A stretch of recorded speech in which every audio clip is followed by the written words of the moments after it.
I'm Cal Raustiala. I direct the Burkle Center for International Relations here at UCLA. Today's special lecture honors the life and work of Daniel Pearl, who 16 years ago this month was tragically murdered in Pakistan while working as a reporter for the Wall Street Journal. A free and active press has been an essential feature of our democracy since our founding. It's also an invaluable window on the world around us. And as a foreign correspondent, Daniel worked to devote his life to seeking truth and to bringing that truth to us. He risked and ultimately gave his life in that pursuit. Today we honor his legacy, and for the 2018 Daniel Pearl Memorial Lecture, we are fortunate to have one of the world's great figures in foreign affairs journalism. Fareed Zakaria is a true public intellectual, the author of numerous influential books on foreign affairs, the host of his signature television show, Fareed Zakaria GPS, on CNN, and a regular commentator and writer in the Washington Post. Now, before we get to hear from him, we have a few preliminaries, as we traditionally do at the Pearl Lecture. We'll begin with remarks from Judea Pearl, Daniel's father.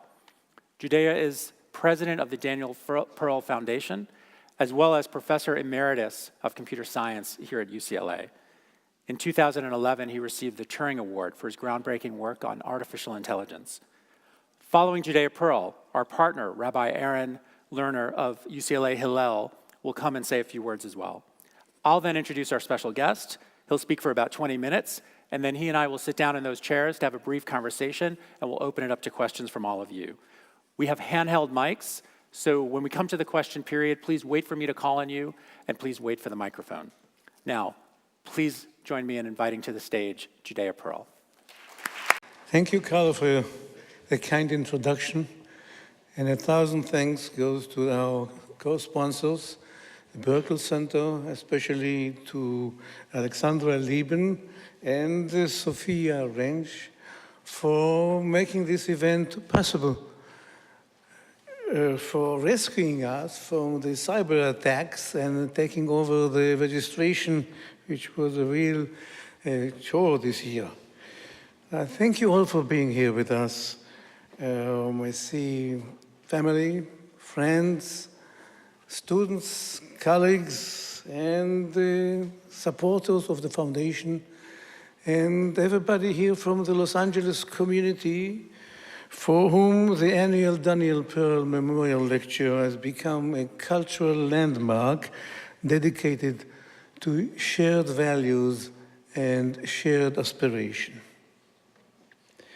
It was exactly 16 years ago, February 21st in 2002, that we received a terrible phone call from the American consulate in Karachi, Pakistan, telling us that a video was found, that he watched the video and that he doesn't have the heart to tell us what he saw. Now, Daniel's murder has shocked many communities in the entire civilized world, but in particular, it shocked his journalist friends into realizing that they no longer are protected by that invisible aura of safety that they imagined they had before that day. It also shocked them into asking more profound questions, such as, who are we? What is our role in the cosmos? What is the driving force that compels us to believe so deeply that moving truth from one place to another makes a difference in the world? And who anointed us with skill and authority to tell facts from fictions, to tell the essential from the peripheral, and real news from fake news? At the first memorial ceremony in 2003, Catholic bishop by the name of David Newhouse made an interesting observation that touches on these questions. What is the modern equivalent of the biblical prophet? He asked the journalists. Isn't the prophet like the journalist one who mediates reality for us? Can Daniel the prophet and Daniel the journalist bear similar messages to us? Isn't the journalist the one who serves today as the moral compass of society? I'm not sure how comfortable our speaker, Fareed Zakaria, would feel in the role of biblical prophets, walking up and down the streets of Jerusalem in a white robe, I suspect, exposing corruption and decrying institutional injustice and incompetence. But Fareed is surely the one key voice who mediates reality for us and serves as our moral compass. So much so that some of my friends have started going to the church on Sunday morning, not to miss the GPS show on CNN. There's another connection between our speaker and biblical prophets. Zakaria, as you know, as you surely recall, is the name of one of the most inspiring and hopeful prophets in the Bible. Let me read to you just one passage, Fareed, so as to arm you with a divine vocabulary for your speech tonight. These are the words of the Lord. Once again shall old men and old women sit in the streets of Jerusalem, each leaning on a cane because of their great age, and the street of the city shall be full of boys and girls playing in the street. I have the Hebrew version just to make it more poetic. ורחובות העיר ימלאו ילדים וילדות משחקים ברחובותיה. And with this divine message of peace, I would like to thank you profoundly, Fareed Zakaria, for honoring our son with your lecture tonight, and for everything you and the journalistic community are doing to keep his legacy alive. Thank you. So I think it's possible that maybe we should change Judea's title from professor and doctor to rabbi. Quite an extraordinary Devar Torah there, or word of wisdom for us all. I'm Rabbi Aaron Lerner. I run the Hillel at UCLA. I'm so glad to see all of you tonight. I've been thinking a lot about optimism. The hashtag or sort of tagline of UCLA right now is "We the Optimists." And yet we're surrounded in a world where a article with the title, "There's a lot to be optimistic about these days," and then there's the Middle East, seems to be the world in which we live. Actually, Fareed Zakaria, our guest tonight, wrote this article about a week ago, and he started with the following sentence: "There's a lot to be optimistic about today. In almost every part of the world, economies are growing, and war, poverty, and disease are receding. What I would love is for just for a moment in our own lives or in the media for us to just stop there, or just continue with the article and tell us really how amazing the world is today." My brother, who never calls me, called me a few years ago, and I knew there was a problem as soon as I saw that it was him. And I picked up the phone, and sure enough, he had bad news, and he told me, I have cancer. I've been diagnosed with cancer. And to me, that's obviously devastating, and for him, devastating. And a few years later, he's completely cancer-free. Something that a decade ago would have killed him now didn't even require chemo. He took a pill twice daily, and there's some protein inhibitors or something that knocked the cancer completely out of his body. This is an amazing time to be alive in the world in so many ways. And yet the way that we approach life is exactly the way that this article approached journalism, right? There's all these amazing things. Economies are growing, poverty and disease are receding, but then there's the Middle East. And the rest of the article goes on to talk about the Middle East. And so it seems sometimes like we're in 5% optimism and 95% fear. In welcoming Fareed and the rest of you to UCLA, I want to share with you that UCLA considers itself to be powered by optimism. It's an optimism that we describe as more than a smile or a sunny disposition, right? It's not optimism light. Rather, it's a daring, impactful, resilient, empowering optimism which drives innovation and progress. It's the kind of optimism that unites our multi-faith chaplains here and the University Religious Conference to take a risk, to sell a building that existed for almost 90 years down the street on Hillgard at 900 Hillgard, to establish an endowment and to begin to do real student-based work. And I want to thank the URC and the Council of Chaplains for joining us as being one of the co-sponsors tonight. It's the kind of optimism that 4 years ago, when students were told that if they were going to vote on issues of divestment in the Middle East, that they shouldn't bother to show up at their student government meetings, and in fact, they would be taken before the judicial court here at UCLA. It's the kind of optimism that our students said, well, why don't we take as many students as we possibly can, and why don't we educate people, and why don't we provide them with information and experience so that they can find out for themselves?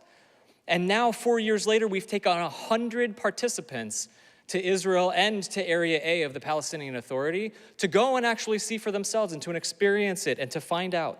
And it's an optimism that's characterized in Hatikva of Israel, which sings most prominently, Od lo adva tikvatenu.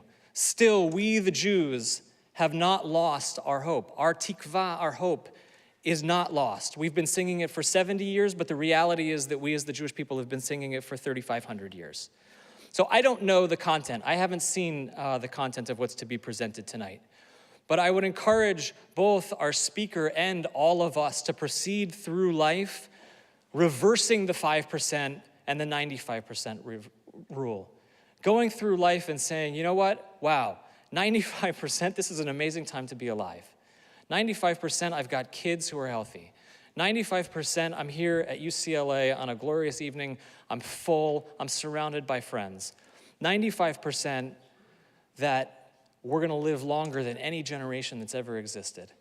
And 5%, there's serious problems in the world that we really need to go after. If you wanna go 25, 35, I'm not gonna quibble with you about what the percentages are.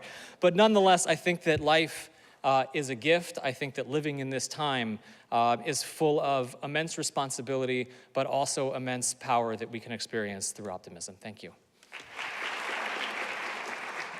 Thank you, Rabbi. Fareed Zakaria was born in Mumbai, India. He attended college at Yale, received his PhD in government from Harvard.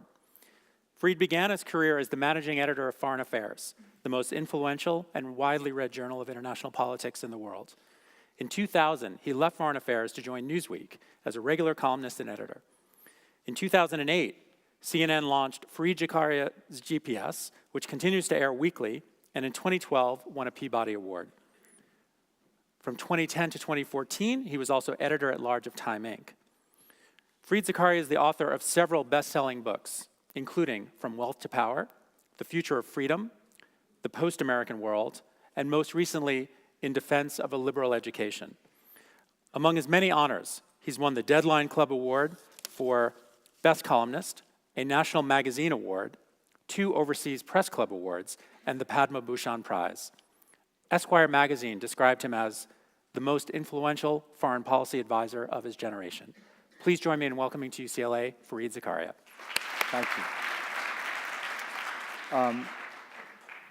It's a huge honor to be here, to have a chance to speak at an occasion marked to honor Daniel Pearl. It's a great honor to be at UCLA, and it's a great honor to be introduced by that cavalcade of people before me. I have to confess I've been introduced many times in my life before, never before with a verse from the Bible. So that will stand as a first for me, and I am very grateful to Dr. Pearl, Dr. Professor Rabbi Pearl, for having done that. I think that I am an optimist by nature. Part of it is I grew up in India in the 1960s and 70s, and I came to this country, and life has worked out for me, and life, you know, wherever I've looked, I've seen improvement. I mean, in the India I grew up in had a per capita GDP of about $150. It's more than 20 times higher than that, I suppose, today. If you look at the world at large, I agree with the point that the rabbi was making. It's extraordinary the degree to which we have been able to reduce poverty, eliminate diseases. All these things are really extraordinary. Even if you look at the reality of the decline of violence, we're living in unusually peaceful times. You know, if you look at the charts, I know you hear about a terror attack or a bomb going off, but over the last 40, 50, 60 years, the degree to which organized violence, political violence, wars, civil wars, terrorism has declined is extraordinary. But I think my optimism is not so different from most Americans. You know, Tocqueville once said, when he came to the United States, that Americans were different from Europeans because they actually believed in the perfectibility of man. And they believed that society was in a state of continual improvement, that was sort of what marked them as Americans. So perhaps I'm just describing a very traditional American view. But I think that view and that optimism comes from a belief that human beings, that Americans in particular, will look at the problems in society, will look at the difficulties, will look at the dark side, and view it as a challenge to be overcome, and will then act on it. And that human response to the problem, to the challenge, is crucial. Otherwise, the optimism turns into some kind of complacency that sits in the face of real problems. And so what I want to talk about today is something that is a real problem. We have all this extraordinary good news and these vectors that are moving in the right direction. But we have something that I think we have noticed a bit less than we might have happening in the political realm in the world today. So about 2 years ago, a Stanford scholar, Larry Diamond, wrote an essay in which he pointed out that the world was currently in a democratic recession. That far from being in a world that we sort of had vaguely imagined we were all in after the end of the Cold War and the collapse of communism and the collapse of the Soviet Union, in which the world was sort of slowly but surely becoming ever more democratic, ever more open, that in fact, since 2006, there had not been a net expansion of democracies in the world, and that there had been 25 significant breakdowns of democracy in the world. Many of these breakdowns were the traditional kind of breakdown of democracy. This is a coup or the collapse of a regime. But others were what I guess one would call the kind of decay of democracy. And this was in some ways the more worrying trend, and it's the one I want to talk about today. I began to notice this a long time ago. In 1996, when we were still in the phase of post-Cold War exuberance, where Eastern Europe had been liberated and was hurtling toward liberal democracy, where countries in Africa that had never held elections, in that decade I think that they had 50 elections in Africa, where juntas in Latin America were giving way to democratic and elected governments. In that period, I began to notice something that troubled me a lot, which was that you were seeing a lot of elections, but you were seeing what resulted from it as something that didn't look or feel like a real democracy. And I began to realize that the reason was that there was this distinction that one had to make between the democracy part of a liberal democracy and the liberal part of a liberal democracy. What do I mean by this? Well, what you were seeing was a lot of places in the world that were holding elections where people were being democratically elected, but then those governments were systematically abusing their authority, undermining the separation of powers or the checks and balances, discriminating against people, and then using that popular majority that they had to essentially erode this basis of liberal democracy. And I began to realize that really when we think about liberal democracy today, we're really thinking about two distinct traditions, the democratic one and the liberal one. So the democratic one is as old as Herodotus, and it means very simply the rule of the people, the rule of the many. And we know what it means. You hold elections, the people, whoever wins, gets power of government. But there is a much older tradition that is not so much about how you get government, the means of selecting a government, but what constraints and restraints you place on that government, how you limit the powers of government so as to preserve, protect liberty.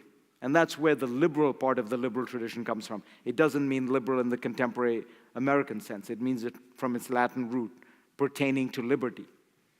And that liberal tradition has been an extraordinarily important part of what has characterized and separated Western countries from the rest of the world initially, and now increasingly is something that is viewed universally as important.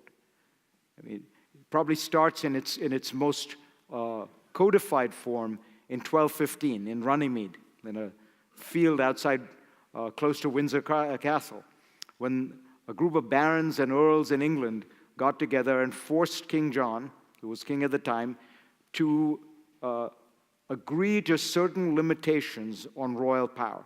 This was the first time you had an actual agreement on the limitation of governmental power.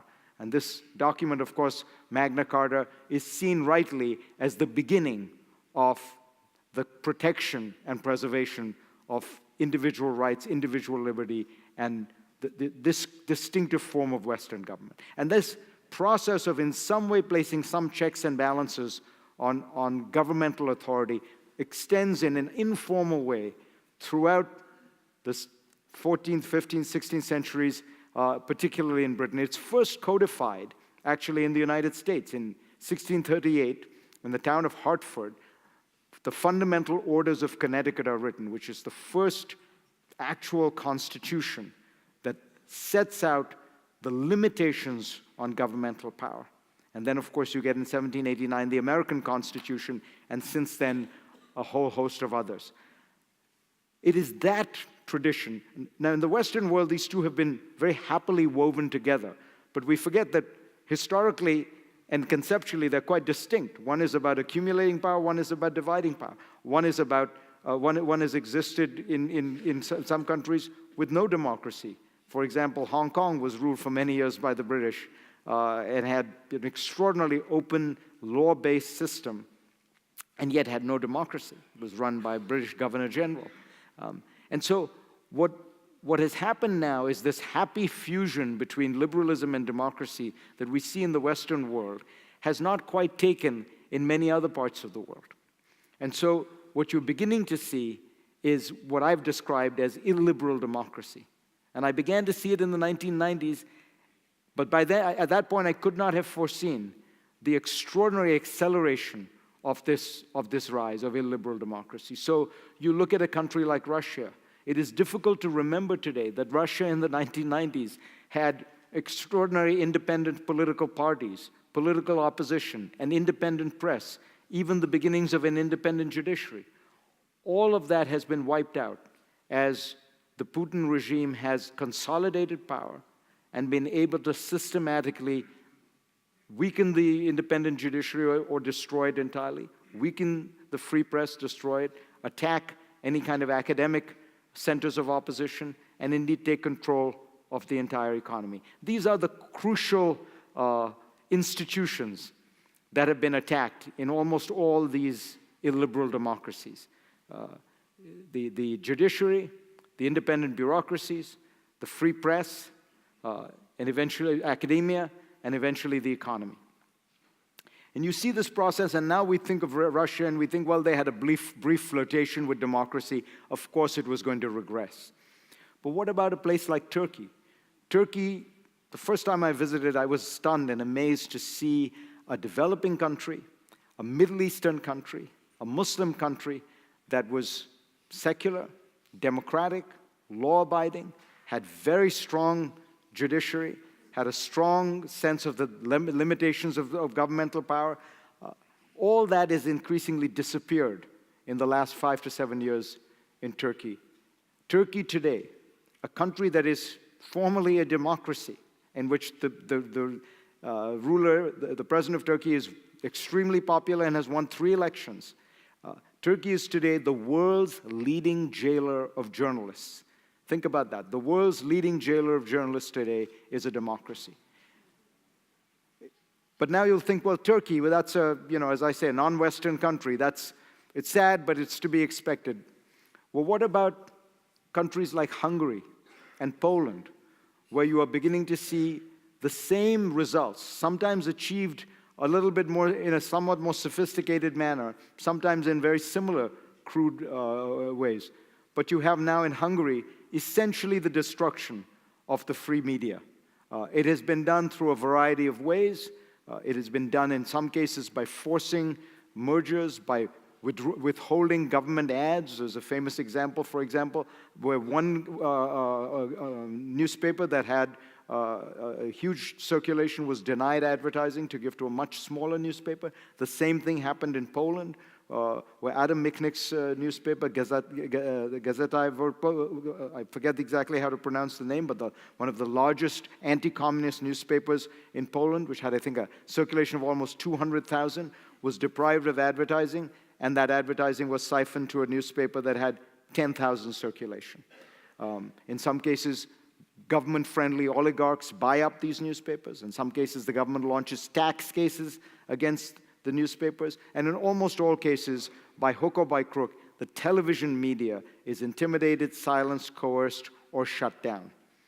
Because that is seen, of course, as the most potent and most powerful media. So that process of eliminating these kinds of institutional checks of power is happening in Poland and Hungary just as surely as it is happening in a country like Turkey. It is even beginning to happen in more established democracies, or certainly democracies of longer tenure, like India and Israel, where you are seeing attacks on the free press. The press, in this sense, is a very interesting canary in the coal mine, because there are many things governments can do to intimidate, to coerce, to defund media organizations, which are perfectly legal. You can find some way to attack them on regulatory issues, on tax issues. You can deprive them of government-sponsored advertising in one form or the other. And you can, of course, discredit them by continually attacking them. That has tended not to happen in the past, no longer. And that reality of these extraordinary assaults on these institutions has led to the erosion of the liberal element of a liberal democracy. And think about the range of countries I've talked about. Russia, Turkey, India, Israel, Poland, Hungary. This is happening around the world. The Economist Intelligence Unit has a kind of state of democracy index, and it looks at 60 different indicators. And what it finds is that year after year over the last years, the trend line has been negative, with more and more countries losing core democratic elements in their political systems, core protections of human rights, core limitations of governmental authority. This is the problem we are facing in the world politically today, a significant erosion of liberal democracy, almost everywhere you look. And why it is happening and what to do about it should be the central political question that we grapple with as citizens of the oldest constitutional republic in the world. Now, there's a tendency, I think, in these circumstances to always assume that America will be fine. America is different. America is, as I say, the oldest constitutional republic. And there's good reason for having some sense of a healthy confidence in the American system. The American system is extraordinary, and it's robust. And it's extraordinary because of its design. The American system is designed on the theory that human beings can do bad things. Madison famously writes in the Federalist Papers, if men were angels, no government would be necessary. And the American system is premised on that assumption that men are not angels. And it seeks to divide and limit authority in multiple ways at multiple levels. And that is one of the great virtues of the American system. It's very different, by the way, from the French system, for example. The American Revolution believed in that kind of pessimistic view of human nature. The French Revolution believed in a much more optimistic one, which is if the people were sovereign, then why did power need to be limited or checked in any way, right? And that is why the French system has always fused enormous authority in the central government, and in particular in the power, in the person of the head of state, who almost resembles a king. Well, look at the track record, right? Since the French Revolution, France has gone through 2 monarchies, 2 empires, 1 crypto-fascist dictatorship, and 5 republics. And the United States has had a continuous constitutional existence since its founding. So there's reasons for optimism. And that optimism, I think, can be simply put by saying, look, what's going on in Washington is going on, but American institutions are solid. American institutions are very secure. But the problem with that is, what are institutions? You know, institutions sounds like a fancy word, and you think that there's some kind of big, imposing edifice or a giant obstacle to this erosion that sits there. It's carved into stone and somehow permanent. But the more you examine an institution, you realize that an institution is just is a custom. It's a settled practice. It's a way of behaving. I mean, you know, people follow certain practices because they follow certain practices. It's no more than that. You know, it's like table manners or crossing the road at a zebra crossing, which I realize people in UCLA really don't do. But in general, there is people observe these these norms, and that becomes an institution. Emerson once said, institutions are lengthened shadows of men. And I think that's essentially right. So look at American institutions. You know, look at the most important one that has served this path of keeping American politics in some ways grounded and avoiding the kind of radicalism that has resulted in regime collapse in so many countries. It's been political parties. You know, the founders didn't really quite foresee this. They didn't like the idea of political parties. But soon what happened is political parties in America became the place that channeled the fears, the impulses of people, and served as a kind of gatekeeper to in some way bring people together, channel these ideas, work within the mainstream of the system, and recognize and respect the fact that there was an opposing view and an opposing party, and that these were legitimate forms of political contestation and dispute. In a sense, recognizing the legitimacy of the opposition, which is, historically rare. People in the old days used to think that anyone who opposed you who were in power was guilty of treason. Clinton Rossiter, a great social scientist, once said, he had a dictum, he said, no America without democracy, no democracy without politics, and no politics without parties. That was how central people thought parties were to the system. Well, look at what has happened to American parties today, particularly, one has to say, the Republican Party, right? The Republican Party confronted in the last election cycle a circumstance where somebody was running for its nomination, who in most senses of the word was not really a Republican. He did not seem to profess the ideas that the Republicans believed in. He professed no particular loyalty to the party. He professed no dedication to working within the system in the way that parties have traditionally done. And instead of in some way fulfilling its role as a gatekeeper, as a channeler, what the party did was collapse.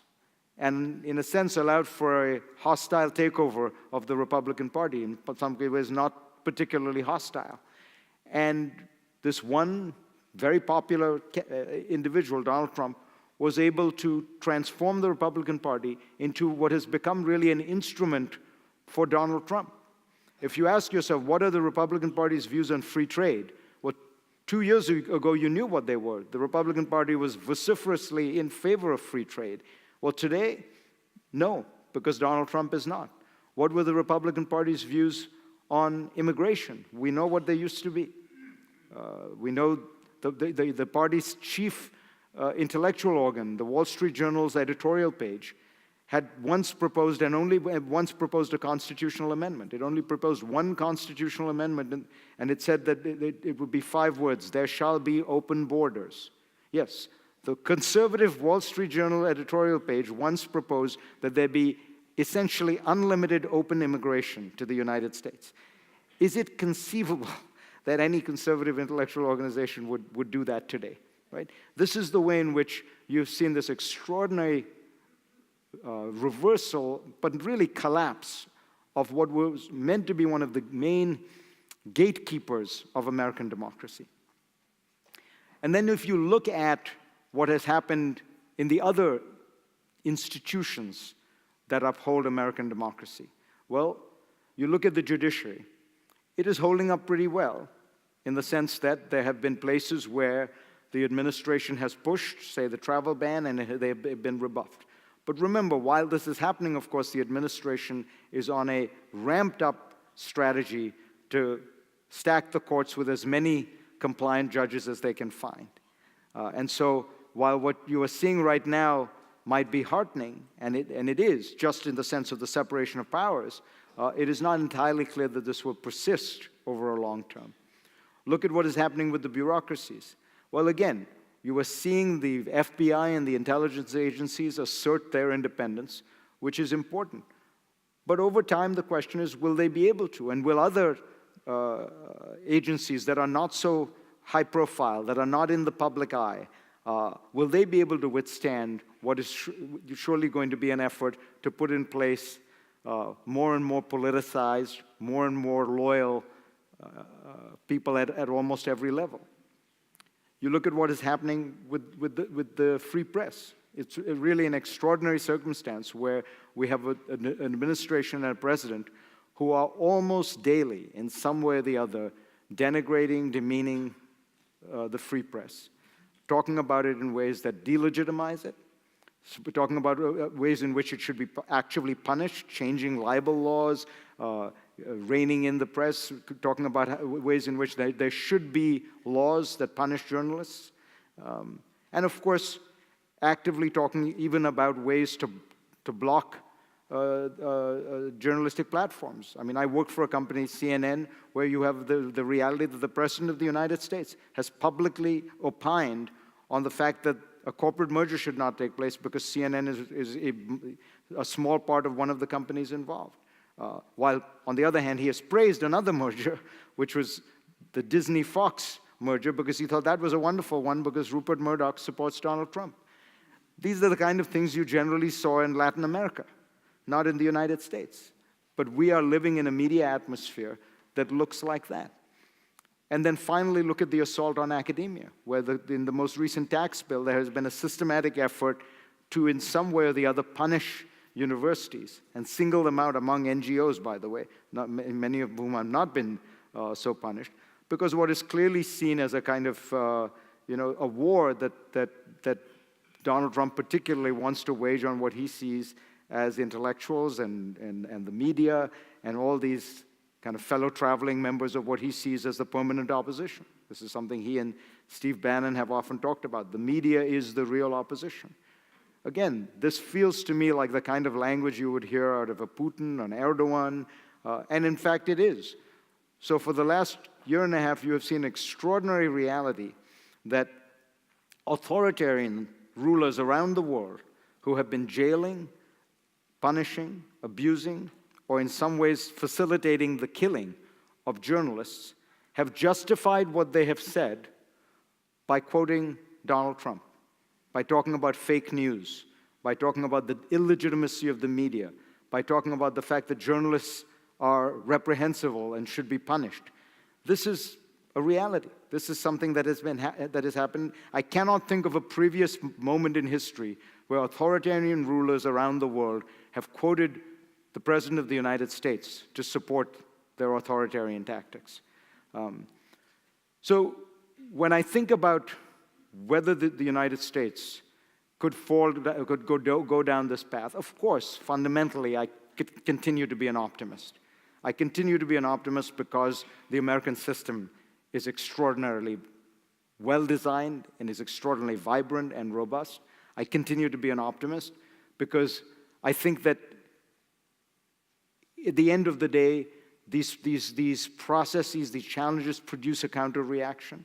I continue to be an optimist because I think that there are good people in almost all these agencies and the judiciary and places like that, and no matter who appoints them, they will still continue to try their best to serve what they regard as the national interest and act on principle. But that optimism is premised on the idea that there will be a human reaction, that there will be people deciding that it is important to defend liberal democracy, that it is important to counter some of these trends, that it is important to stand up and check the abuse of power. It won't happen if we all sit here and praise the founding fathers and close our eyes and say to ourselves, American democracy will be fine and will survive this. This is not a movie. This is actually happening in our world, in our lives, in our country, in our communities. And by the way, no matter what one thinks of Donald Trump on the policy issues, on which I've said not a word. Conservative, liberal, populist, those are fine. Those are, elections have consequences.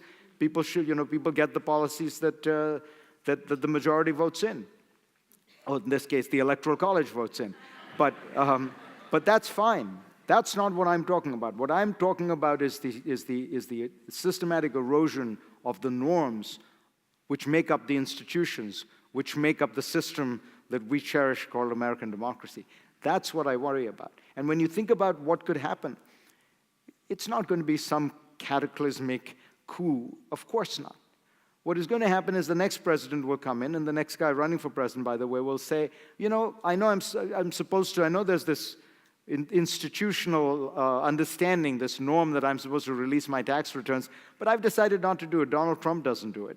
Why the hell do I need to do it? And the next time there comes time to pay deference in some way to the other party on some issue, he'll say, well, they didn't do it for the last 5 years, so I don't need to do it. And the next time you have a president who finds a press outlet he doesn't like, he'll feel free to demean it, attack it, find some source of public power that can be used against it.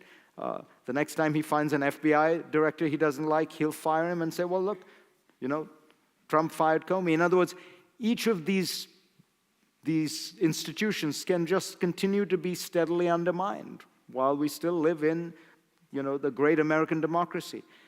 Daniel Patrick Moynihan, the senator who was a great public intellectual, once had a wonderful phrase. He called it defining deviancy down.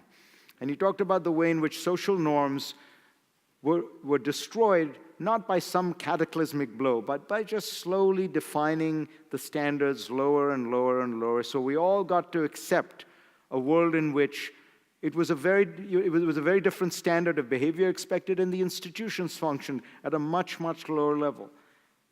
And that is, in fact, what a lot of these illiberal democracies in the world look like. There is a genuine element of democracy. There are some elements of liberalism, but not a lot. And that mix continues to exist, and human beings adapt.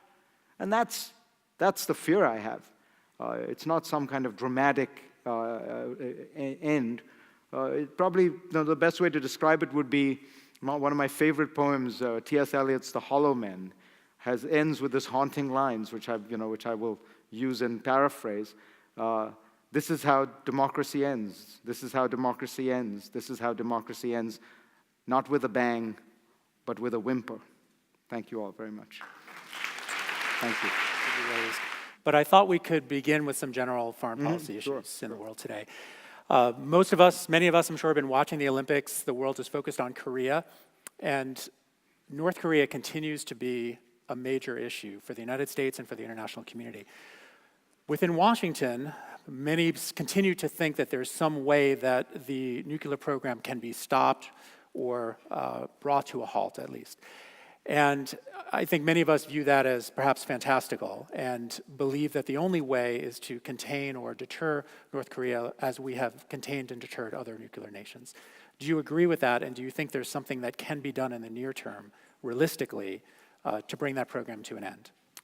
I think that it's a very tough question, and there is no there's no magic bullet. But I think the way I would approach this problem is to look at it from the lens of North Korea, which we have tended to view as this completely crazy, maniacal, utterly irrational state ruled by this weirdo with bad hair. And if you just say to yourself, okay, imagine that you're North Korea and your number one goal is to survive. And I don't mean as a country, but as a regime.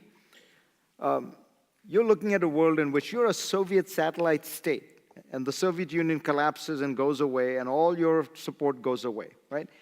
Then China, which was your great other mentor and patron, starts to flirt with the West and increasingly integrates itself into the West and starts withdrawing its support for you. China has voted against North Korea now multiple times, imposing multiple kinds of sanctions on its one treaty ally in the world. By the way, China has one treaty ally in the world, North Korea.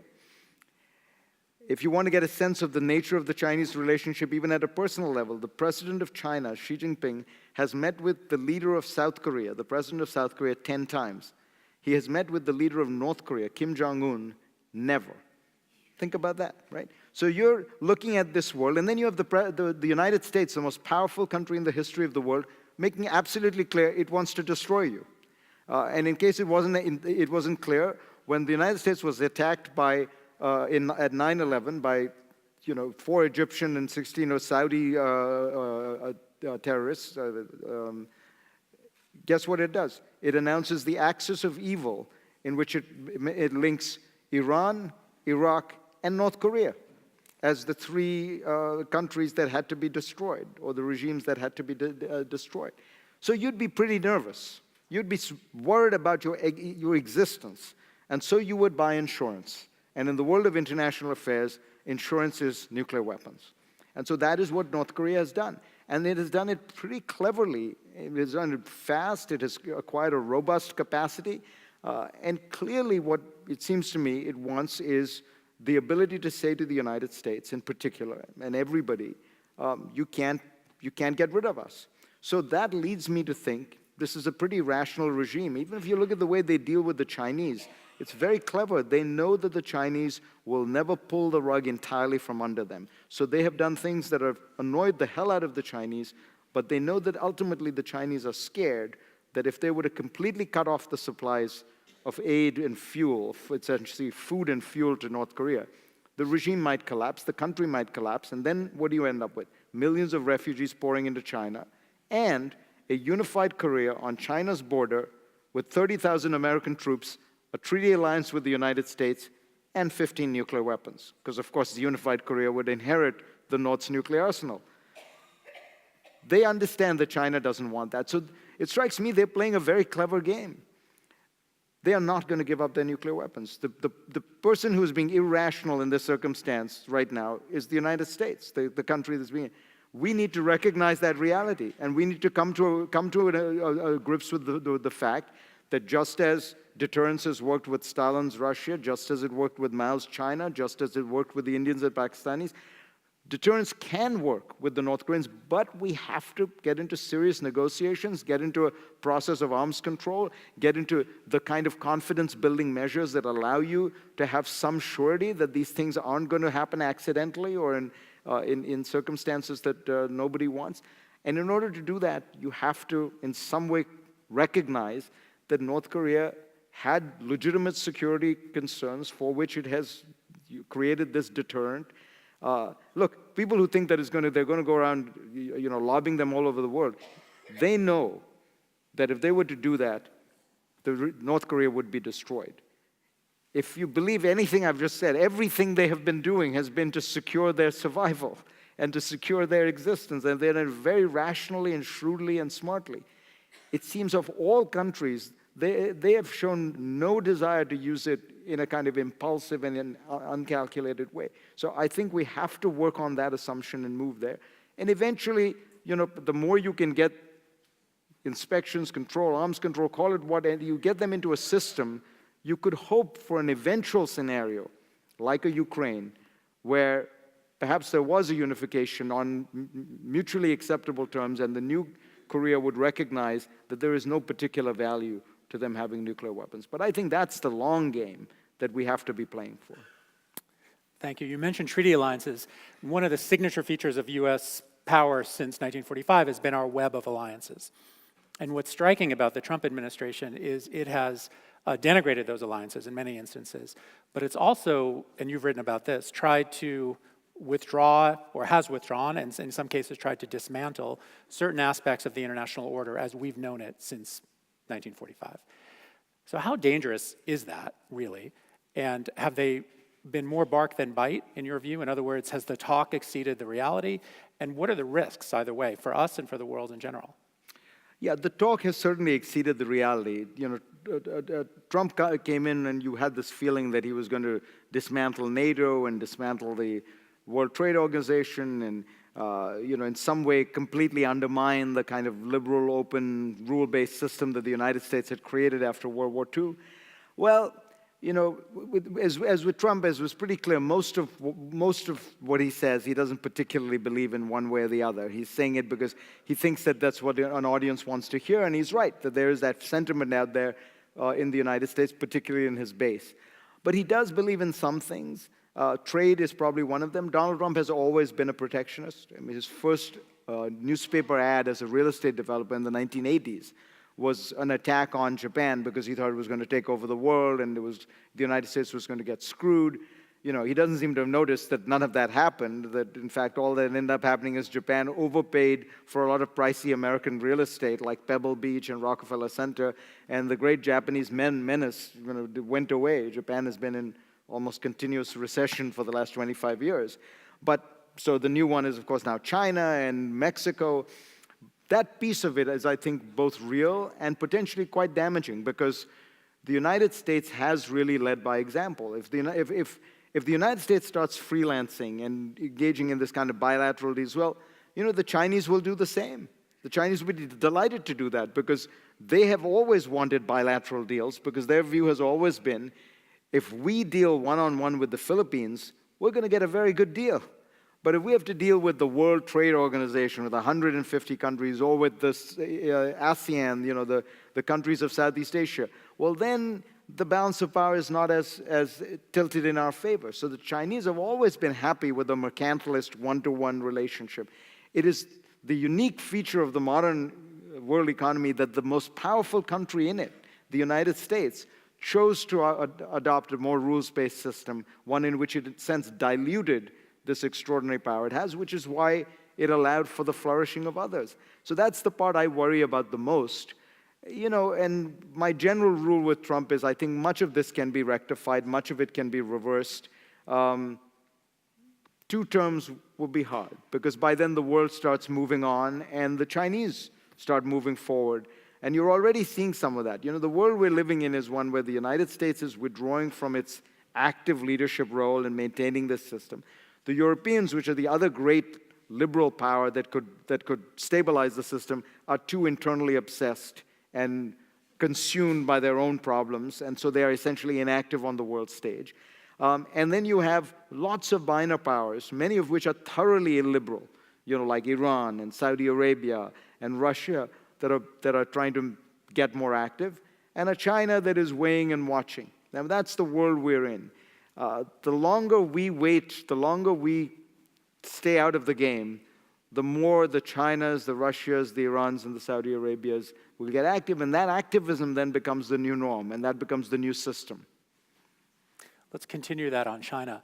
So that's the most important bilateral relationship in the world, is the US and China. And many people have noted that Xi Jinping in Davos and elsewhere has given speeches indicating, including at home, his desire and even his acceptance of the idea that China is a global leader today. So as the US is withdrawing in the ways that you've described, do you think that China is assuming that mantle? Has that happened already? Your remarks a moment ago implied that it hasn't happened, but some people believe it does. So where do you sort of place China in that, and what do you see in 10 years? You know, look, that's obviously the great billion-dollar question in international relations. Will China choose to work within the international order, or will it seek to undermine it and replace it? We don't know yet. I think it is still standing on the sidelines on that question. It clearly wants more influence within that order. There's no question about it. They're actively seeking it. They are the second largest funders of the UN in general, I think, at this point. They are increasingly searching for a greater role in almost every international organization. But beyond that, they are constructing an impressive kind of regional presence, right? So they have this, Belt and Road kind of proposal, which is essentially Chinese aid to build infrastructure in a belt of countries around China that it views as strategically important. In other words, to create economic interdependence that forces countries to be more dependent on China, more dependent on Chinese aid and investment, and it has strategic benefits as well. So you look at, for example, the way they're doing it in the area around India, and it's very clever. They're funding and financing a port in Burma. They're funding and financing a port in Sri Lanka. They're funding and financing a port in Pakistan. So if you think about it, they're essentially encircling India with Chinese-built, Chinese-developed, infrastructure and treaty alliances, or relationships, I shouldn't call them alliances, relationships with all those countries. The problem is, of course, China is not a free trade, open market, liberal power, no matter what Xi Jinping might say at Davos. China remains one of the most mercantilist countries in the world. It's a one-party state. It has a very different conception of global order than the United States or even Britain before it. So what we don't know is what that increased Chinese influence will translate into for a global order. The Chinese really believe more than anything else in China's greatness. The world has gone through a very fascinating 250 years, where for the last 250 years, the leading power in the world has been an Anglo-American liberal power that believed that its goal was to proselytize and to make the whole world more like, England and America. That was the sort of the goal of the system was in some way to create, it almost comes out of a high Protestant sense of mission, of proselytizing. China does not have that view. China's view is the goal of China is to make China great, to make China great again, I suppose, if they were to put it on a hat. They probably have. Yeah, and they don't think anybody else can be like China. Anybody can be Chinese. They have a very ethno-nationalist sense of it. They're not trying to make people around the world more the Chinese. You can't, because you're not ethnically Han-Chinese. That's not an option for you. Whereas Americans, I think, tend to think that is the goal. And that's a big difference, to have a world where the leading power has an ethno-nationalist conception of its role in the world, as opposed to a universalist conception. And not to mention thousands of years of believing itself to be the center of that world and wanting to assume that role again. One of the things we know about transitions in power between great powers is often war is part of that transition. So how likely do you think a war between China and the United States is in the next 50 years? I myself think highly unlikely. The Chinese are very shrewd. They're very strategic. They did a television series called "The Rise and Fall of the Great Powers." I think it was called maybe just the Rise of the Great Powers. And it was very clear it was a systematic effort to, and this is on Chinese state TV. It ran forever, so hundreds of millions of people watched it. And the message they were sending could be determined by looking at the fact that they had. So they started with the Dutch, the French, the Habsburg Empire, but they had only two countries that got 2 episodes, the Soviet Union and the United States. And the message of the Soviet episodes was, the Soviet Union believed you can have lasting international influence by becoming strong militarily, but ignoring your economic foundations of power. And that was a disaster. The U.S. thing was, with the 2 episodes was essentially the opposite. That the U.S. understood that the only way you can have lasting power in the world is by building your economy, by building the basis of your power, and that it was only much later in its development that it acquired the military capacity of a superpower. So I think they get the idea that military force is not the most powerful coin of the realm. Look at their nuclear arsenal today. The Soviet Union and the United States have, 3,000 each. I don't remember the numbers for China, but it's in the hundreds. right? China has maybe 600, 800, something like that. They could easily match Russia's arsenal. They could easily overtake Russia's arsenal. They could even, they could, given their centralized government and the resources they have, they could do something like that. Instead, what they're doing is this Belt and Road Initiative, in which they plan and they announce that they will spend 10 times the dollar equivalent of the Marshall Plan. So that's where their money is going, toward aid, infrastructure, targeted investments to create a web of economic dependency. So the Chinese, in that sense, are playing the long game. I think they recognize that a war would actually be a detriment to China's long-term plan for some kind of dominance. I don't want to make it sound sinister, but they just think, but look, we're the largest country in the world. We're already the second largest economy in the world. We will probably be the largest economy in the world. We have to have influence commensurate with that. How do you read their efforts in the South China Sea, though? That's an area where they've taken a much more aggressive stance, creating bases, literally building up islands, and in some cases being aggressive with neighbors and even with the US Navy. So do you see that as an effort to create something like what we have understood the Caribbean to be?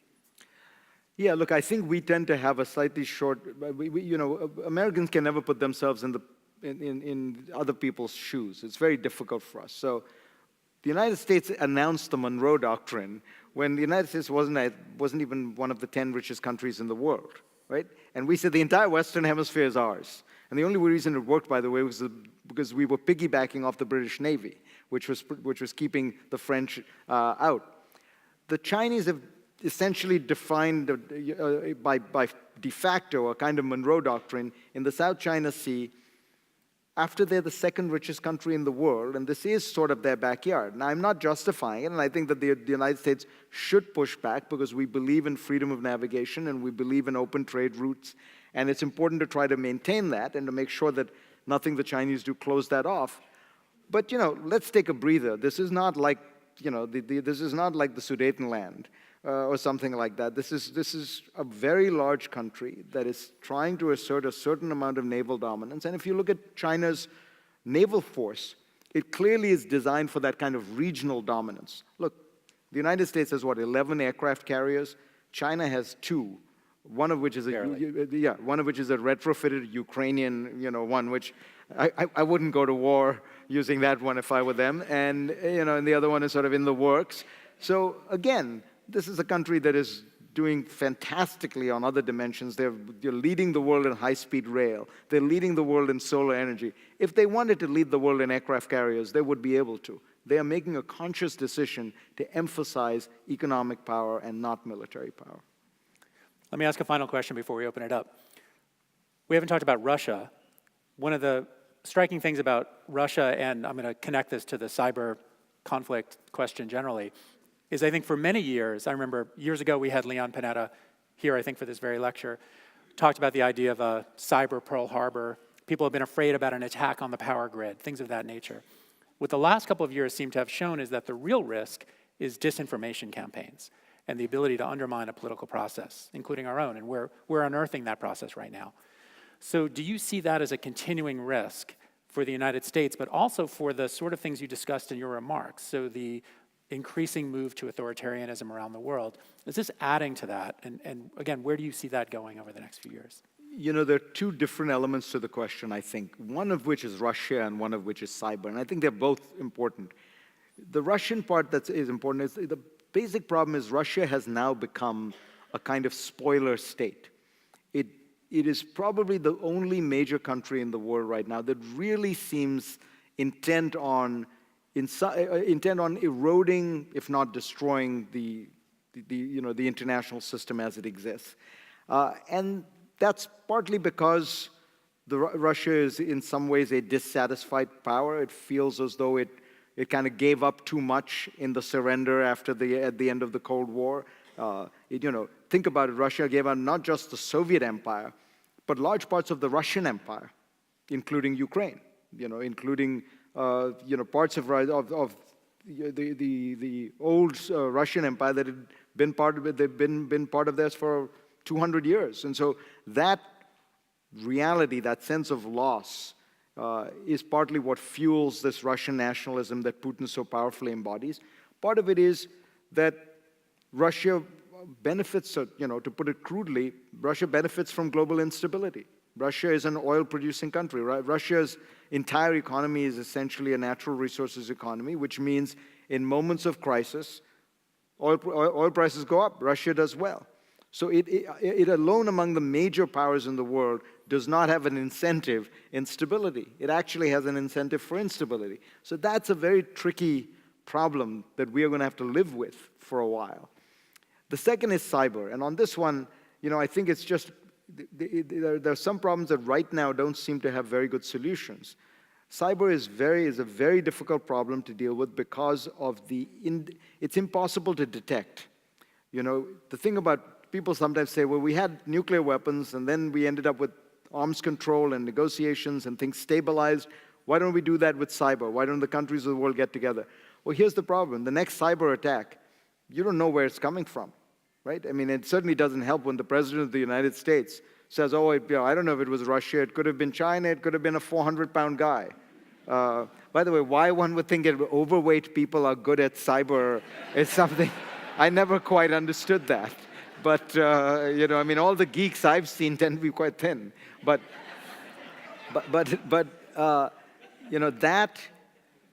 that reality, that it's difficult to identify positively and definitively who it is, means it's very difficult to retaliate. Imagine the President of the United States getting up and saying, we think this was done by X country and therefore we're going to, drop bombs on them? This, by the way, is what the Trump administration has said in its national security statement recently, that cyber attacks will be treated, or we reserve the right to view them as regular attacks and respond. Of course, the irony is that given that there was a real cyber attack that, is pretty close to being definitively proved to have happened and originated from the Kremlin, the administration's response has been total passivity. But it's a very hard one because there isn't an easy way to tell where it came from. There isn't an easy way to deter it. There isn't, an easy way to retaliate other than just to engage in exactly that yourself, which if you're trying to establish international norms and rules is not a great idea. I mean, I understand the temptation people have to say, well, why don't we go and mess with the Russian water supply or something like that. But ask yourself, do you really want to live in a world where countries are doing this to one another? And so I think we have to think about it. At the very least, we need to be having conversations and negotiations at a broader level with, maybe 5, 10, maybe G20 is the right number, the 20 main countries in the world, to try to see if there's some way to create some rules of the road. But the enforcement will be so hard because you know what's going to happen. Anytime something happens, everyone will say, it wasn't me. And that is, of course, what Vladimir Putin says to this day. And so what do you do about that? Cyber is, feels like sometimes above my pay grade.